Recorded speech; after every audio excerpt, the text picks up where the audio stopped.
Jurors of the Derek Saretzky triple murder trial got a glimpse inside his dark thoughts today as two recordings were played, one of his arrest and the other of his confession. Saretzky has pleaded not guilty to 3 counts of first-degree murder. He's accused of killing Terry Blanchette and his daughter Haley, who an Amber Alert was put out for after her father's body was discovered. Officers then charged Saretzky with the death of Hannah Mekatek, whose body was found a few days before. And the CBC's Sarah Larnug joins us now from Lethbridge. You were inside the courtroom as those videos were being played, and what did they reveal? They revealed an awful lot. For a long time, Derek Saretzky maintained his innocence while officers talked to him and then while he was being interviewed after his arrest. But there was a lot of talk about the devil taunts me, the devil tells me to do things. He at times talked about the fact that God talks to him.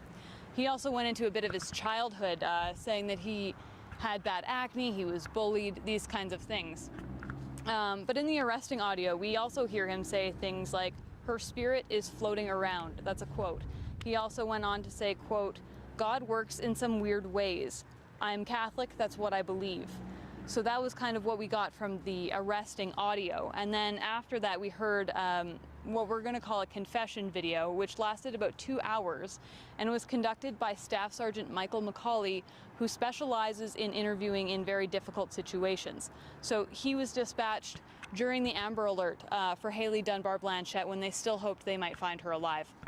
And so he interviewed him for about 2 hours the first time, but there is a series of interviews that we'll hear in the days coming up. Michael McCauley kind of worked on him because while Derek Saretzky was maintaining his innocence, he tried buddying up to him, telling him to do things like be a hero, show us where she is. And eventually, about an hour into the interview, it kind of broke Derek Saretzky down, and he confessed to having killed both Terry Blanchette and Haley Dunbar Blanchette.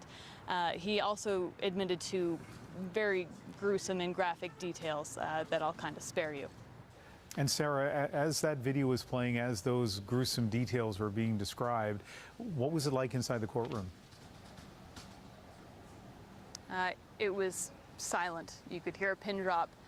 Even in the video, Derek Saretzky is speaking very softly, and the jurors just have a number of jurors have their heads in their hands, kind of expressing that they can't believe what they're hearing. They were reading the transcripts, and I think that kind of helped them absorb the details. Yeah, terrible crime.